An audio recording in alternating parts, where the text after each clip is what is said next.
Bienvenidos y bienvenidas a Realidades MX.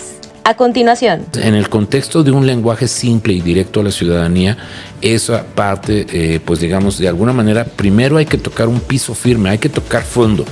En una campaña electoral primero hay que tocar fondo, hay que tocar piso, hay que tocar realidad y hay que asumir las críticas que la propia sociedad le ha dicho al PAN, PRI y el PRD, para que entonces, en este caso, si ustedes nos dan nuestra confianza, entonces podemos intentar, podemos buscar nuevas formas. Y es muy claro, nosotros también tendremos que hacer ajustes, tenemos que hacer también una evaluación crítica de lo que no nos funcionó a nosotros. ¿Qué retos enfrentará la oposición en 2024? ¿Por qué no te quedas? Estamos a punto de comenzar. ¿Qué te parece si continuamos en este episodio platicando sobre los retos políticos que se van a enfrentar en 2024? Y lo hacemos, por supuesto, en compañía de nuestro invitado, el doctor Víctor Alarcón Holguín, doctor en estudios sociales, docente e investigador de la UAM Unidad Iztapalapa, especialista en temas sobre elecciones, partidos políticos y poder legislativo en el México actual. Gracias, doctor. Gracias, Gaby, como siempre. Y pues bueno, aquí estamos tratando de cerrar esta serie de ideas con ustedes en Realidades. Doctor, pues le agradezco mucho, al igual que les agradezco a todos y cada uno de ustedes que compartan y comenten estos espacios. Gracias, hemos notado el número de reproducciones. Conforme se va acercando esta coyuntura electoral, estos temas de pronto sí tienen un impacto, se vuelven de interés de cierta parte de la población. Esperamos que sea de toda, porque pues todos vivimos en el país y tenemos que estar informados.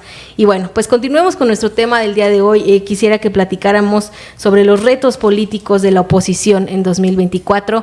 Y para ello, doctor, quisiera preguntarle, en cifras, hablemos de cifras para tratar de ser objetivos.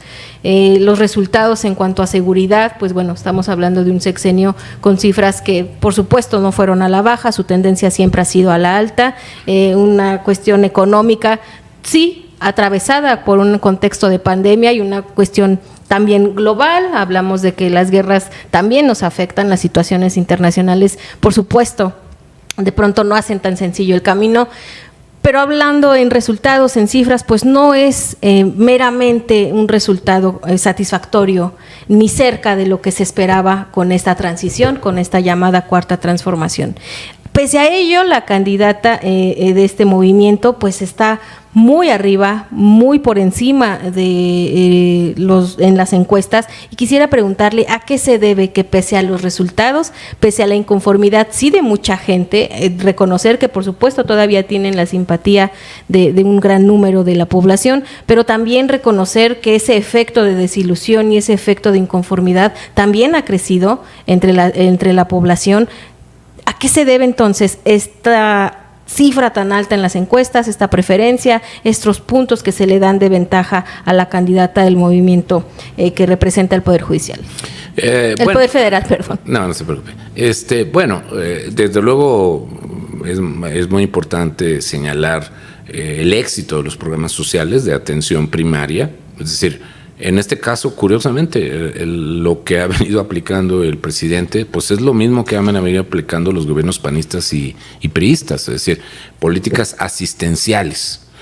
El asistencialismo esencialmente cubre necesidades inmediatas, pero no propician cambios estructurales, ¿verdad? Quizá ahorita elementos interesantes, digamos que sí, podríamos decir que dependería realmente de las condiciones de acuerdo que el gobierno haga, por ejemplo con el sector empresarial, pues sería progresivo aumento, por ejemplo, del salario mínimo. El salario mínimo, si se incrementa y además, digamos, permite cierta capacidad de acumulación de ahorro, entonces sí podemos empezar a ver que podría haber un cambio estructural en los patrones de consumo y en la recuperación de procesos de mercado.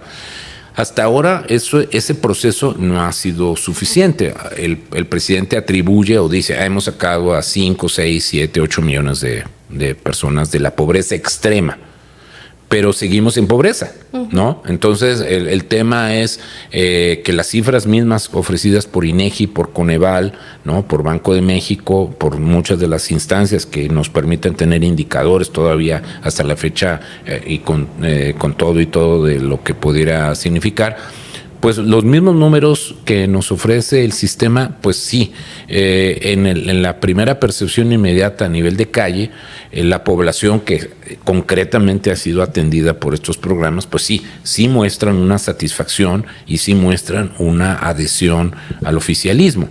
Y en ese sentido, pues esa base electoral que el propio Andrés Manuel señala que debe ser su piso mínimo de 30 millones de votos, ¿no? Contra un padrón que se va a acercar prácticamente a los 90 millones, un poquito arribita de los 90 millones para la elección del próximo año. Entonces, él sigue contando con la idea de que la elección, el oficialismo la podría ganar al menos teniendo un 35% del voto. O sea, no está aspirando, digamos, a la mejor al 53% con el que ganó las elecciones del 2018. Pero evidentemente esto implicaría entonces que el trabajo que tiene que hacer la oposición, pues ciertamente tiene que estar mucho más homogeneizado y yo diría así abiertamente con un mayor sentido de autocrítica. ¿Por qué? Porque los gobiernos priistas, los gobiernos panistas y en menor grado los gobiernos perredistas, pues cargan, ¿no? Digamos también con los resultados ineficaces en gestiones anteriores. Es decir, no es suficiente con ser reactivos a la idea de que ha habido insatisfacción con López Obrador.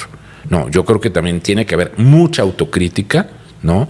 Y creo que si esa parte, digamos, la queremos postergar, la dejamos a un lado, no va a ser eficiente, no va a ser suficiente ni eficiente frente al electorado que de todos modos también considera que las marcas PRI, PAN y PRD no le han ofrecido los resultados suficientes tampoco ni eficientes en los años recientes. Entonces, de tal manera que creo que lo que está ocurriendo aquí es que en un momento dado no solamente basta decir los qués.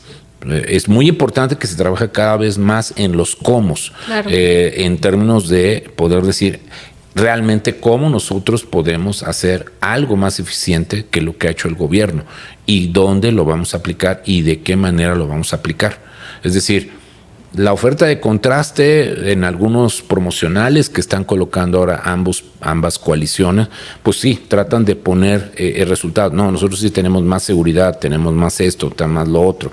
De hecho, a pesar de su brevísima actuación en el proceso de precampaña, por ejemplo, la incursión de Samuel García a través del Movimiento Ciudadano, pues empezó a tener cierto impacto por esta idea, ¿no? De que él mostrando su récord como gobernador de Nuevo León, con los 2 años apenas con el que ha venido ejerciendo el poder, pero aún así, ante la carencia de números, ante la carencia de elementos de contraste, pues el ciudadano seguía con esos factores, ¿no? Claro, afortunadamente ya empezó a haber un proceso de corrección, por ejemplo, alguna de la propaganda que emite, por ejemplo, el Partido de Acción Nacional, pone en relevancia a lo que han hecho en sus respectivos estados. Bueno, pues lo mismo tendría que hacerse con respecto al PRD o respecto al PRI.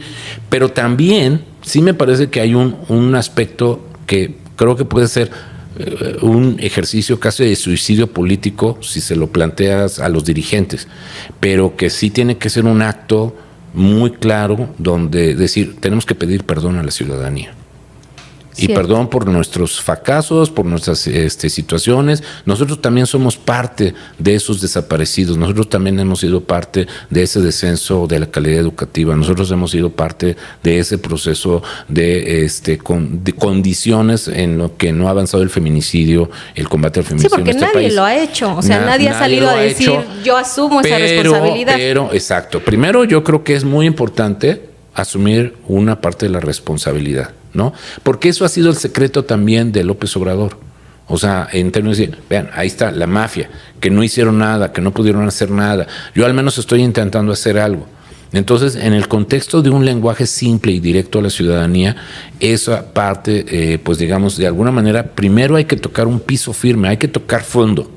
En una campaña electoral primero hay que tocar fondo, porque si no empiezas a construir castillos en el aire, ¿no? Como diría la famosa canción de Alberto Cortés, y entonces si construyes castillos en el aire, no va a haber forma donde se vayan a tocar la realidad, ¿no? de lo que está pidiendo la ciudadanía con lo que tú legítimamente puedes o quieres pensar que tú puedes ofrecer, ¿no? Con tu concepto, con tu narrativa. Entonces creo que ahí sí, primero que nada, hay que tocar piso, hay que tocar realidad y hay que asumir las críticas que la propia sociedad le ha dicho al PAN, PRI y el PRD, para que entonces, en este caso, si ustedes nos dan nuestra confianza, entonces podemos intentar, podemos buscar nuevas formas. Y es muy claro, nosotros también tendremos que hacer ajustes, tenemos que hacer también una evaluación crítica de lo que no nos funcionó a nosotros. Claro. Doctor, mencionó a Samuel y justo en ese sentido quisiera preguntarle, en redes sociales, en los medios, ese furor que de pronto generó una candidatura joven entre los mismos jóvenes, si de volver a enviar una candidatura joven, ¿usted considera que tendría oportunidad de abrir sí esa opción o solo restaría votos? Bueno, aquí el tema es que tendrías que asumir. Es decir, si Samuel hubiera quedado y siguiera contendiendo, ¿habría tenido oportunidad de ganar o solamente hubiera sido un factor bueno, él está jugando, equilibrio? claro, no, pero él está jugando primero que nada a llevar votos a su partido. O sea, la inversión de Movimiento Ciudadano, como lo ha dicho su propio dirigente nacional, Dante Delgado, pues es buscar ser una tercera vía, una tercera opción, y ellos están jugando al tiempo, es decir, el desgaste de la vieja coalición de partidos tradicionales y nosotros empezar a hacer un contrapeso a futuro, mediano plazo, de la actual coalición gobernante. Es decir, es jugar un poco a ser el fiel de la balanza, ¿verdad? Entonces, el concepto que ellos tienen, pues bueno, es un concepto plausible porque dices, bueno, un país que tiene una enorme población de jóvenes, que tanto Samuel García como su esposa, Mariana Rodríguez, pues están más en sintonía con esa realidad que se mueve en las redes sociales, en el TikTok, entonces, sí. Esa empatía, independientemente del contenido, ¿no?, que tuviera su propuesta, pues ya lo hace más familiar, o sea, y obviamente, como dice el refrán, santo que no es visto, santo que no es adorado, pues la familiaridad que te crea, que eso también ha sido un secreto muy importante de la gestión de Andrés Manuel, porque él juega a un estilo de política más tradicional, pero en el sentido de estar en tierra. Es decir, ir al lugar más lejano, el secreto de estar recorriendo el país una y otra vez, el meeting, ¿no? O sea, sigue siendo ese factor de contacto, ¿no? De mayor posibilidad, digamos, de intercambio o de expectativa, o es que sí vino el presidente y nos está atendiendo, etcétera. Entonces, ese factor de cercanía, ya sea virtual o sea presencial, sí tiene que ser una estrategia muy eficiente.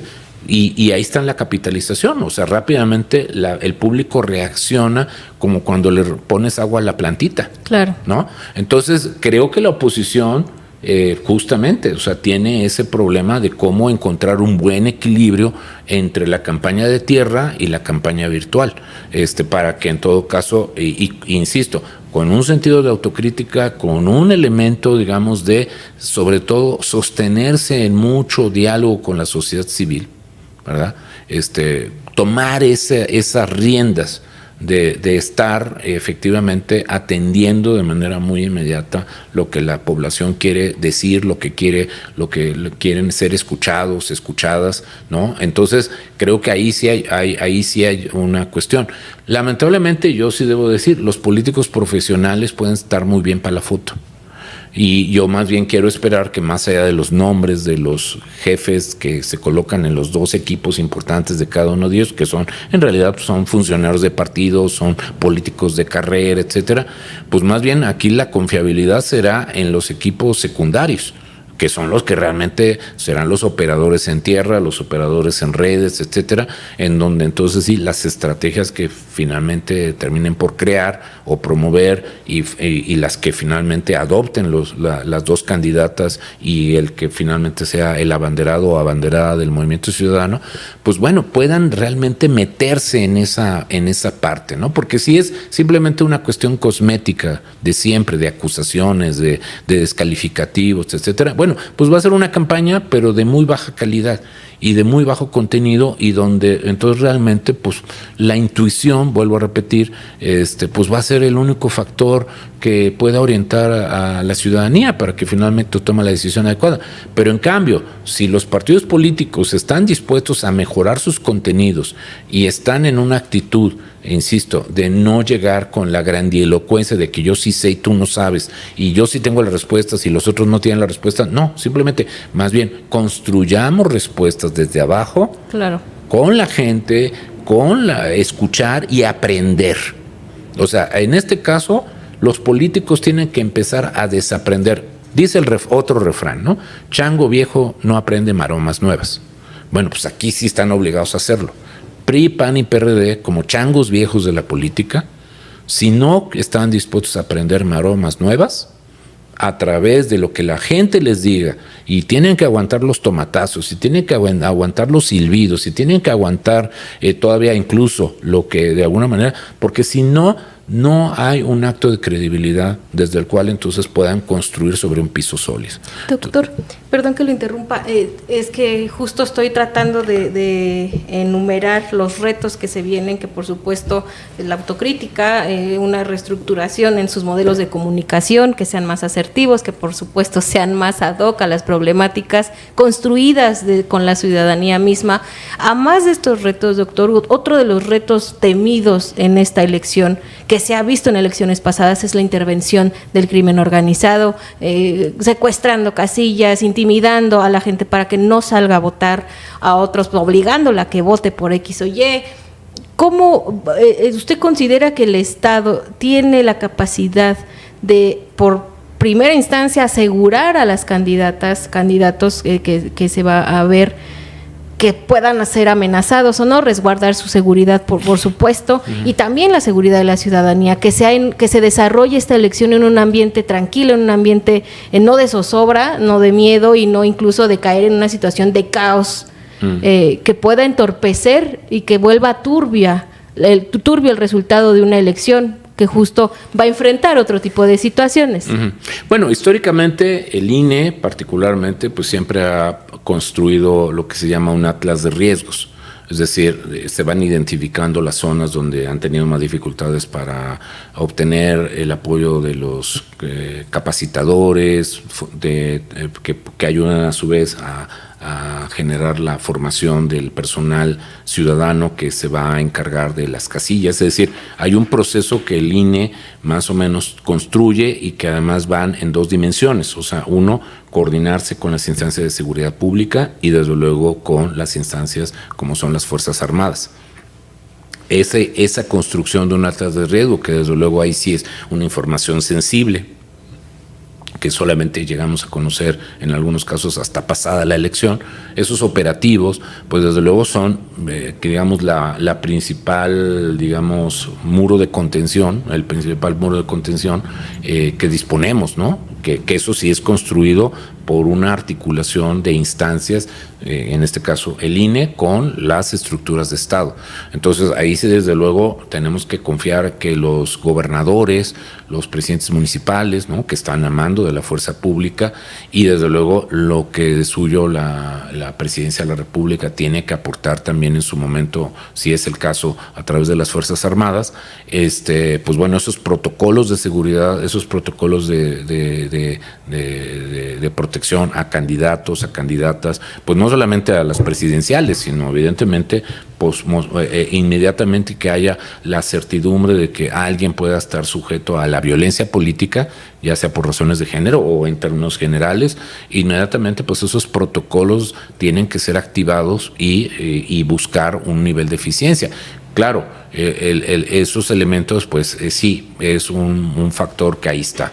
Los otros elementos, desgraciadamente, pues sí, hasta que no tengamos evidencia de una intervención que intimida al ciudadano o que lo coaccione para que vote de una determinada manera, etcétera, pues lamentablemente eso solamente, pues sí tenemos que confiar en que la propia ciudadanía tenga las condiciones o las posibilidades de acercarse a los partidos políticos y hacer sus propias denuncias ciudadanas ante la Fiscalía Fiscalía Electoral, por un lado, o ante las autoridades comunes, ¿no? A los propios ministerios públicos, inmediatamente que empiecen a percibir que puedan ser sujetos a algún tipo de coacción o coerción para determinar su voto.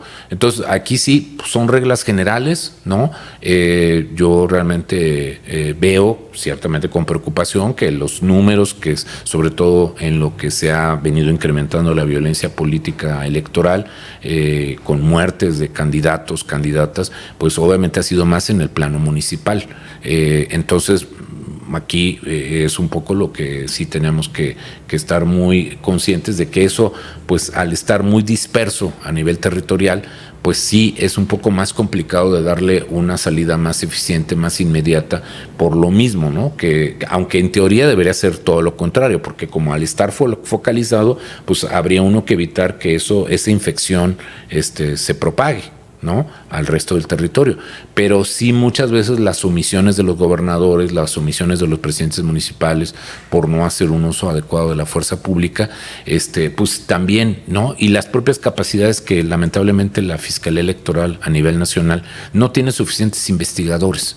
Creo que uno de los temas también pendientes de una reforma electoral sería fortalecer primero la autonomía de la Fiscalía, para que no dependa de la Fiscalía General de la República, por un lado, o sea, que sí sea una agencia completamente autónoma, pero además también dotarla de más recursos y de más personal permanente, porque normalmente la cantidad de personas que pueden estar en funciones de investigación para acreditar los delitos y después presentarlos ante el propio Poder Judicial, pues es muy mínima. Entonces, eso también pues da un margen amplio a la impunidad y pues ese es un punto de ventaja para que situaciones de este tipo puedan aparecer y que pudieran estar apareciendo con más frecuencia, como lamentablemente está ocurriendo en los tiempos más recientes. Doctor, pues me ha dado mucho gusto conversar con usted, se nos ha terminado el tiempo, yo lo voy a invitar a que podamos en programas próximos seguir analizando conforme vaya dándose el desarrollo de estos próximos 6 meses que van a estar muy interesantes, que nos va a dar mucho para platicar, para conversar y para analizar, para debatir, por supuesto.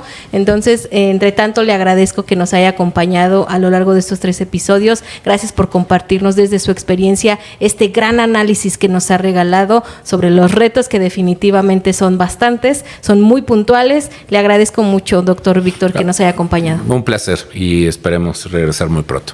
Gracias, doctor Víctor, y por supuesto gracias también a ustedes que nos acompañan a través de estos espacios por las redes sociales, Facebook, YouTube, también nos acompañan en Spotify, nos están escuchando en este momento. Gracias por ello, síganlo haciendo, compartan, comenten este programa. Yo soy Gaby Juárez y nos vemos en la próxima.